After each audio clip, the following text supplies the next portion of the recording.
दोस्तों, कलाम साहब जी कहते हैं, जीवन में अगर खुश रहना है तो खुश रहने का सिर्फ एक मंत्र है, उम्मीद केवल खुद से रखो, किसी और इंसान से नहीं। दोस्तों, हम अपने जीवन में कितने सुखी और खुश हैं, यह इस बात पर निर्भर नहीं करता कि हम कितने अमीर हैं या कितने गरीब। खुशियाँ बाजार में नहीं मिलती जिसे कोई भी इंसान खरीद सकता हो, चाहे वह कितना भी अमीर क्यों ना हो।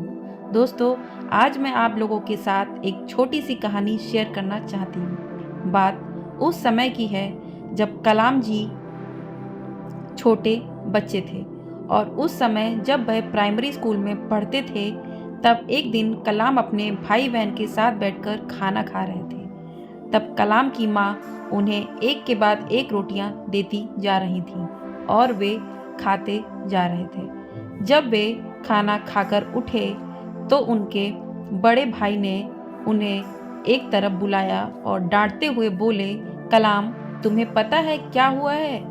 माँ तुम्हें रोटियां देती गई और तुम एक के बाद एक रोटी खाते चले गए। उन्होंने अपने हिस्से की सारी रोटियां भी तुम्हें दे डाली। अब माँ क्या खाएगी?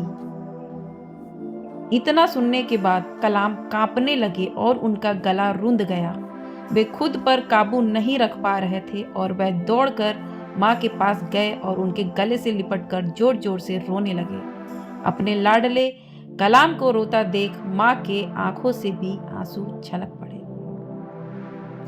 दोस्तों, इसे कहते हैं असली खुशी, क्योंकि जब हम कुछ अच्छा करते हैं किसी के साथ या अपनी खुशी से पहले दूसरों की खुशी के बारे में सोचते हैं, तो हमें हमारे दिल को एक अलग ही खुशी मिलती है।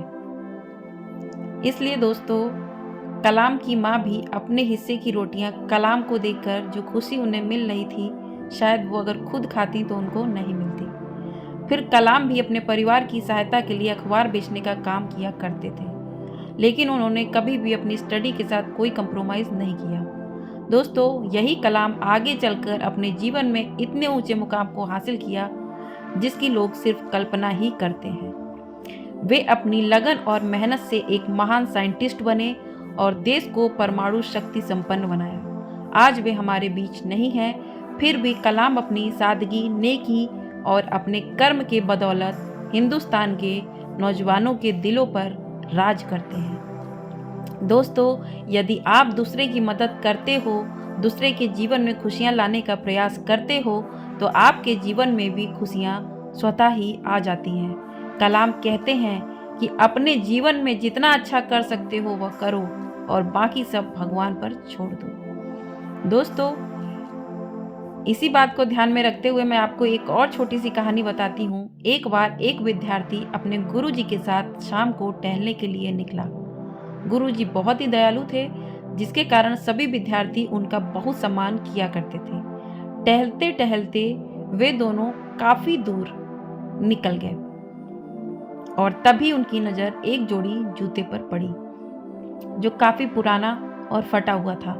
उसे देखकर वे दोनों समझ गए कि यह किसी गरीब किसान का जूता है जो इसे यहाँ रखकर पास के खेतों में काम कर रहा है। तभी विद्यार्थी ने गुरुजी से कहा कि आइए, चलिए इन जूतों को कहीं छिपा देते हैं और हम दोनों इन झाड़ियों में छिप जाते हैं। वह किसान जब काम करके वापस आएगा और अपने जूतों को ढूंढेगा, खोजेगा, तो उसे परेशान देखकर जब वह इधर उधर खोजेगा तो बड़ा मजा आएगा। इस पर गुरुजी बोले, नहीं, हमें किसी गरीब को दुखी करके कभी खुश नहीं होना चाहिए। तुम्हारे पिताजी तो काफी अमीर हैं और वो तुम्हें जेब खर्च के लिए अच्छा खासा पैसा भी देते हैं। तुम ऐसा करो, इन दोनों जूतों में 100-100 का एक एक नोट डाल दो और फिर हम दोनों देखेंगे कि जब किसान को ये पैसा मिलेगा तब तुम्हें कैसा महसूस होता है। विद्यार्थी ने दोनों जूतों में 100-100 का नोट डाल दिया और वो दोनों फिर से झाड़ियों में छिप गए।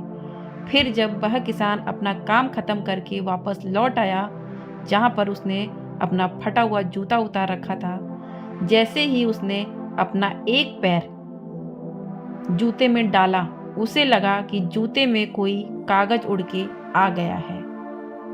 जब उसने जूते में हाथ डालकर उस कागज को निकाला तो देखा कि वह 100 रुपए का नोट था। दोस्तों, तभी वह आश्चर्यचकित रह गया और आश्चर्य के भाव उसके चेहरे पर साफ दिखाई दे रहे थे। उसने उस 100 रुपए के नोट को उलट पलट कर देखा कि कहीं नकली तो नहीं है। फिर उसने वही चारों ओर देखा कि कहीं कोई उसके साथ मजाक तो नहीं कर रहा, लेकिन उसे कोई दिखाई नहीं दिया। फिर उसने उस नोट को अपनी जेब में रख लिया और अपना पैर फिर उसने दूसरे जूते में डाला।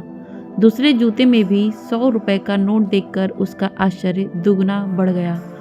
उसका अपनी भावनाओं पर नियंत्रण पाना अब काफ़ी मुश्किल हो गया और वह गरीब किसान घुटनों के बल बैठ गया और उसके दोनों हाथ अचानक ही आसमान की ओर उठ गए।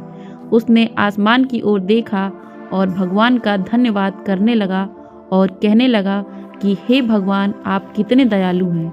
आपने किसी फरिश्ते को मेरी मदद करने के लिए भेज दिया। इस पैसे से मैं अपनी बीमार पत्नी का इलाज कराऊंगा और अपने भूख से बिलखते बच्चों को भरपेट भोजन करा पाऊंगा। दोस्तों, वह विद्यार्थी और गुरुजी झाड़ियों के पीछे से सारी बातें सुन रहे थे और खुशी से उन दोनों की आंखों से आंसू आ गए। तभी गुरुजी उस विद्यार्थी से बोले कि अब बताओ, अगर तुम उस गरीब के जूते छिपा देते तब तुम्हें ज़्यादा खुशी मिलती या अब तुम्हें ज़्यादा खुशी मिली है। फिर विद्यार्थी बोला, गुरुजी, आज आपने मुझे एक ऐसी शिक्षा दी है जिसे मैं अपने जीवन में कभी भी नहीं भूल पाऊंगा। मैं यह पहले कभी समझ नहीं पाया था कि जो सुख देने में है वो लेने में नहीं है। जो खुशी दूसरों को सुख देने में मिलती है वो लेने में नहीं है। तो दोस्तों, हम सभी जानते हैं कि खुशियाँ बांटने से बढ़ती हैं, फिर भी अधिकतर लोगों के दिल में घृणा, द्वेष, छल कपट इत्यादि ही पनपता रहता है। दोस्तों, जो इंसान दूसरों का अहित करके दूसरों को दुख पहुंचाकर पाप के रास्ते अनैतिक तरीके से दूसरों का धन एकत्रित करते हैं और वे सोचते हैं कि वह ऐसा करके खुश हो जाएंगे, वो धन पाकर खुश हो जाएंगे, तो दोस्तों खुशियाँ ऐसे नहीं मिलती।